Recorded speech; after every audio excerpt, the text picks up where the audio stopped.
Hi, my name is Fabian Thorpe. Hi, my name is Leif Wallace. Welcome to Know Your Market. Alright, and today we are going to give you some 5 strategies to help you promote your business. So Fabian, why is promotion so important to promoting your business? It's so late for us to even mention the term the digital age because we are well into the digital age. Yeah. There must be a new age that's coming. But by default, everyone is constantly promoting themselves. Social media is now a part of life. Yeah. So if you are entering business or even considering business, the first thing you have to realize is that how can I hear you throughout the noise? Yes. How much noise is there? How do you get my attention? Everyone's fighting for attention. Exactly. So promotion has to be a key strategic point for you when it comes to entering into your business. So then, what are some 5 things that we can share? So let's talk about the first thing. What's the first thing? Okay, so first thing up we're going to talk about is blogging. The golden oldie, you can say. The golden oldie is blogging. Yeah. We've been hearing about blogging for days, fashion bloggers, this bloggers, but how has blogging changed? And share with us what are some of the things that you've noticed as to how blogging has changed now when it comes to promoting your business. So when it comes to promoting your business in the context of blogs, right? A lot of people like to just have content. But we know about search engine optimization, right? Yes. Which is using keywords and all of these things in your blogs. But even using too many keywords can make your blogs become almost just, keyword heavy. So people are reading it and they're knowing, you just did this to rank your post. But as long as your posts are really, really informative and then helpful, like I can actually leave reading your post, apply this to my business, and see a change. Correct. See some type of revenue increase or audience engagement, some type of retention increase or some improvement in the way I do business. Then you're not just actually blogging for blogging's sake, but you're being helpful to me. And then you give me a call to action at the end of your blog to share it via my social media channels. Yes. If it's been valuable to me, I'm going to do it anyway. You see, this is the thing. It's about blogging allows you to not only put your key points, it also allows you to have your USP out there, and it starts to differentiate you from your competitors. You see, sometimes we live in what's called a hashtag generation. We speak about one subject, but we hashtag about 20 others, trying to attract attention. The key thing now, what we realize, and strategically in business, the focus should be on attracting the attention of your desired customer. That's it. And that's what blogging allows you to do. It allows you to speak directly to the person you're trying to attract. If you had a shop, you may want 1,000 people into your shop, but only 10 buy. Now there's wear and tear and there's time and there's money you're spending looking after these 1,000 people. But if your message is so clear that for every 10 people that come into your shop, 2 are buying, you have a great conversion rate, and you're using your time more effectively. So blogging is something that we need to seriously consider. Give us an example of how they can do it, what kind of mediums there are available. A great way, no matter how big your organization is whether you're a big corporate or you're an SME or a startup, people like to do business with people. So using a channel like LinkedIn is fantastic. But more importantly, with LinkedIn, to become a thought leader and speak about your industry via your LinkedIn, blogging on your LinkedIn channels, connecting with the groups on LinkedIn, getting involved in communication and partnering with companies and different people on LinkedIn. But definitely the more you can blog effectively via your LinkedIn page and filling up all your content on your LinkedIn, making sure people are liking you for the right skill sets, and then you're blogging around key things, strategies and tips that people can apply to their business. Using your LinkedIn, using your website, but primarily going on LinkedIn is a much better way for you to do business. And we've even seen people get in touch with us for business on LinkedIn through our blogging and getting busy on the channel as well. Absolutely. Next up, we don't want to go too much into that. Point number two is Facebook ads. Now this can be kind of daunting to some people. And also Facebook have changed their algorithm. So more times than now, if you notice, if you have a Facebook page and you're running a couple of Facebook pages, as soon as you've posted something, Facebook is immediately trying to get you to boost that ad. They're immediately trying to frame or show you exactly what an advert will look like, and it simply says just £16, press here and so on like that. But Do Facebook ads work, and what are they best for? Right. Tell me. Well, when it comes to Facebook, let's talk first about organically growing, and then we'll talk about ads, right? Right. So some organic things that you need to know. Some new statistics out from Facebook is that by 2020, video will be the #1 form of content on Facebook. So hold on, you're saying what happened to pictures? Is Facebook no longer about? That's why they bought Instagram. Okay. And it's not like I'm saying you need to change the way you're doing everything, but the point I'm making is you need to market like the year you live in. This is something that Gary Vaynerchuk is always saying. Yes. And to market like the year you live in means that we need to find out where the attention is and find the best strategies to get there. Correct. And using video organically, like live video, we'll talk about that next, but using video on your Facebook page is especially good. And we've seen that Facebook has actually targeted and more seems to promote videos more. Oh my gosh, especially by the autoplays. People are using subtitles more in their videos now, because we will realize that you will even look, and there's only a short attention span that you have to captivate someone.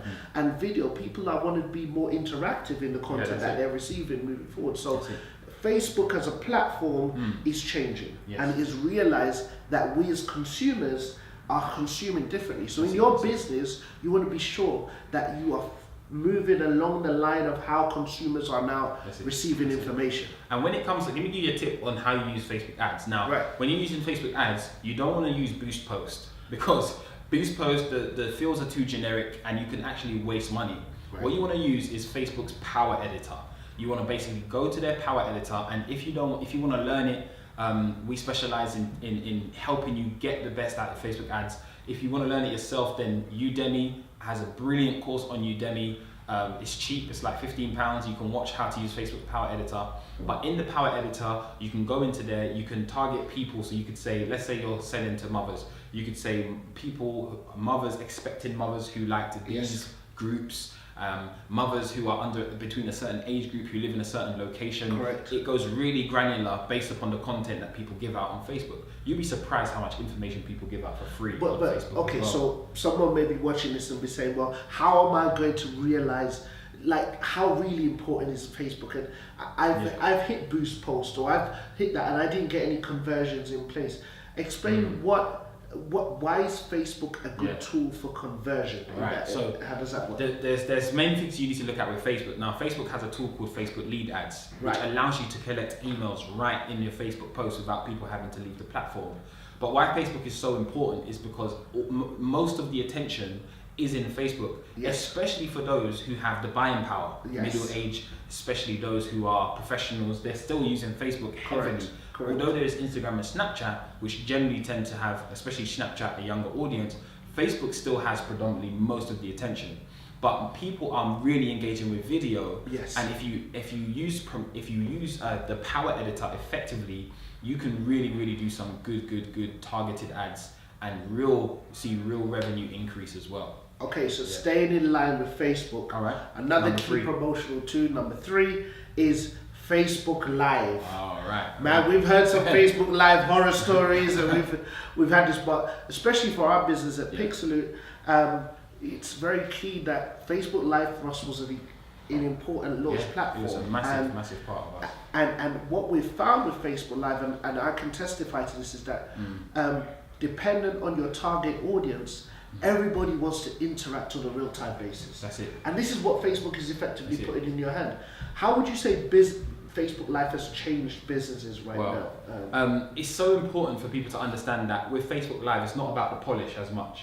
It's just, look, we want to know something about you, or how can you help me? Now, a good way to use Facebook Live is to do live Q&As.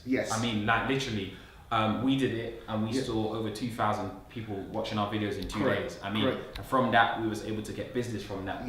Absolutely. And we've seen that using Facebook Live seriously and doing Q&As, and then you have comments happening in the video, people liking and loving your video. Facebook actually, in their algorithm now, are giving more priority to people who do live videos. And see, this is the thing. You have to understand what your platform is giving priority to.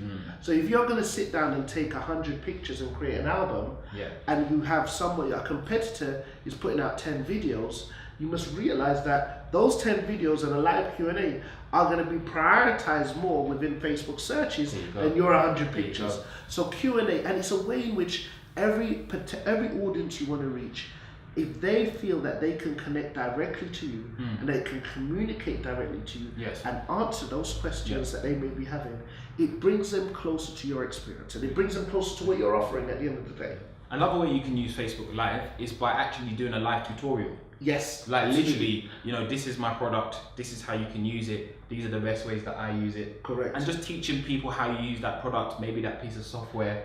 How do people actually use your website in the best way to achieve the business goals that you want to achieve? Correct. Literally just teaching people. The more you can educate and even entertain, but primarily educate people, trust me, you'll start seeing some real good return.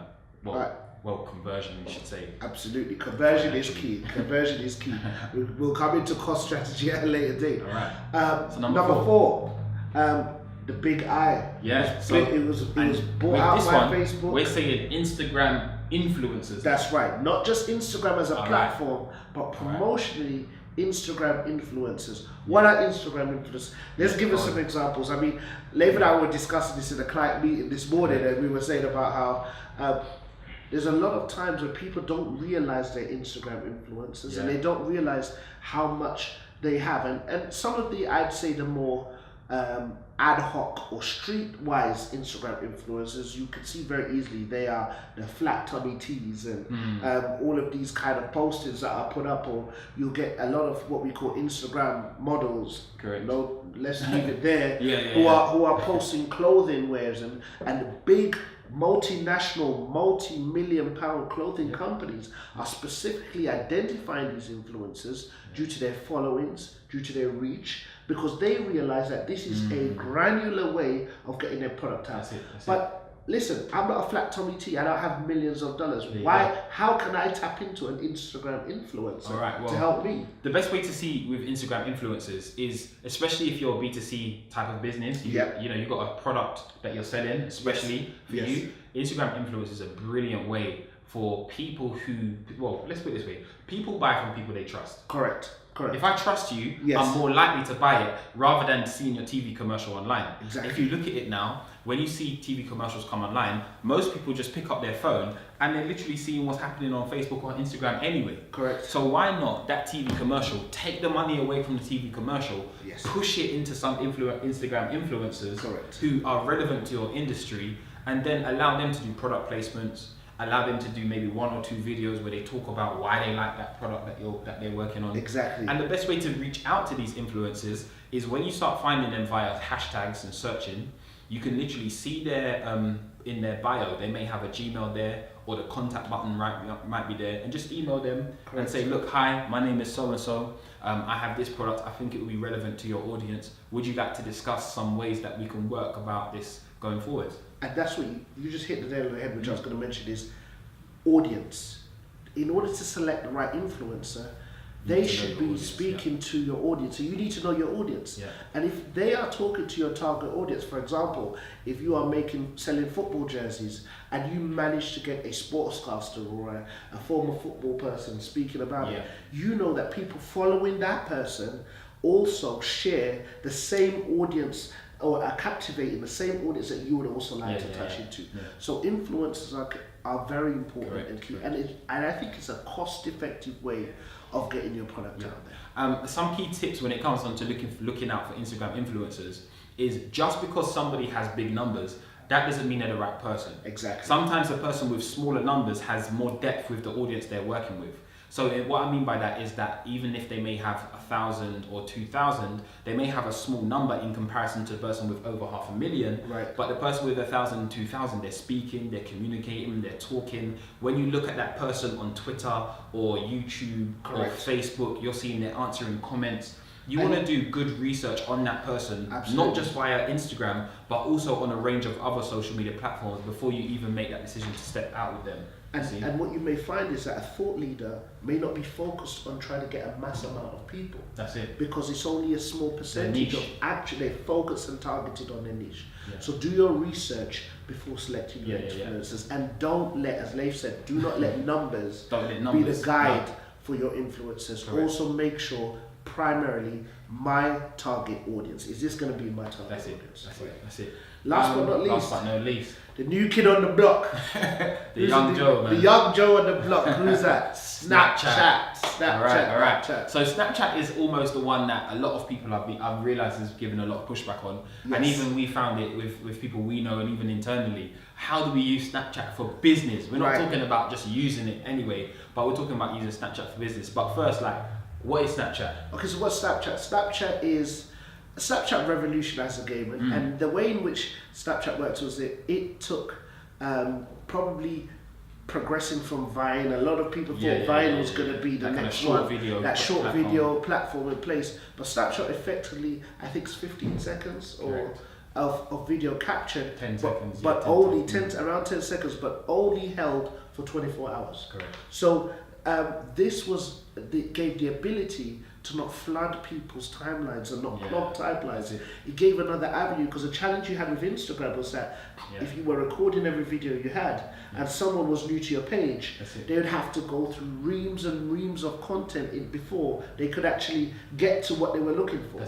So what you could do was almost have Snapchat became your daily blog. It was for those who are real followers and wanted to see any kind of miscellaneous content that you wanted to throw up there. You could do it through Snapchat and know that it would reset again, and people would have to come to see more information the following day.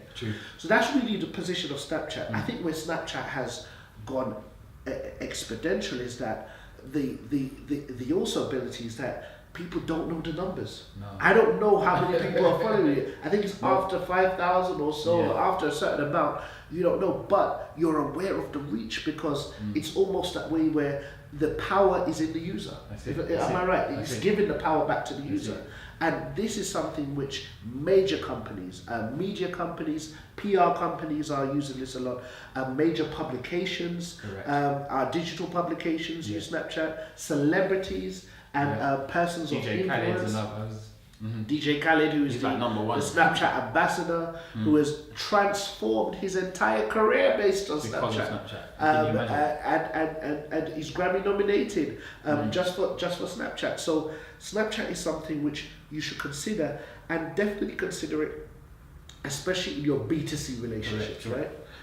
When connecting with that. But tell me something, Leif, when it comes to Snapchat and when it comes to promoting your business, because it's a consumer face, what are some of the things that people should really consider when it comes to promoting themselves on that platform? So when it comes on to promoting yourself via platform or your product, especially for B2C companies, you want to basically focus on storytelling. You want to become a storyteller. So throughout that day, how can somebody use your product, or how are they using that product in some cool and creative ways? Maybe you're basically taking them on a walk down the street, and you're showing how that product is helping them to perform a certain task better than something else. In these 10-second clips, when they're all pieced together, you can tell something over a minute or 2 minutes that sometimes will capture a whole 24 hours. Thank you. Because of the way you're telling stories, you know. Another thing that Snapchat is good at is Snapchat has this thing called Snapchat filters. So whenever you actually record something, you can swipe to the right and you see these filters come on board. Now, why this is so good, especially for those who have stores, when people come into your stores, you could have little competitions and say, for those people today who have the most snaps and are using our filter, we would give you this for free. And then when that person leaves, what are they going to snap? I just got X, Y, and Z. Come down to so-and-so to win your new bag, and this is what we call organic. This is organic promotions. It's organically done, and it's allowing social media and allowing your customers and your most important audience to be your champions, to speak on your behalf. Every restaurant prays for reviews. Every time you download the app, they're begging for you to rate the app, because they realize that as consumers, we are focused on what other people think and what other people. There was a story with DJ Khaled, right? And he went to the sneaker store, and then there was a Snapchat filter that this young man had made, and basically this young man who sells sneakers, DJ Khaled used this young man's filter. As everybody was like, who is that? As a result, the young boy recorded it from, he's about 16 years old. From that filter being used by DJ Khaled, he's made over $1 million from selling trainers. And people are like, boy, I don't know about using Snapchat. And this is amazing because not to drone on about Khaled, but what he's shown is that someone who is in what you would call quite a niche demographic as a hip hop star or a musician is being asked to cross over so many brands, brands such as Ford, cocoa butter, almond milk, alcohol brands, trainer brands, Jordan brand, multiple consumer, and these are heavy consumer-based brands. They realize that his market is so diverse that they want to put it on that platform, and that's something, especially to you business owners that have products that are on a B2C platform where you're selling directly to consumers.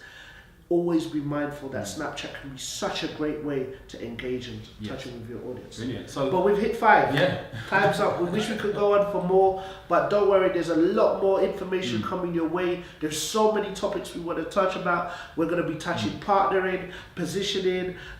We've briefly going to really go into depth on patience, planning. We're going to look at your product packaging. We're going to try and give you as much content as we can. To share with what we are experiencing with our clients and also just our experiences in business. True. So the question of the day is, what are the ways that you like to promote your business? Let us know in the comments below and let us know the successes and even maybe failures that you've been having along the way. So thank you for watching Know Your Market, and to get in touch with us, just go to the description and get more details. Okay, don't forget to follow us on the social links. Yes, subscribe. Now.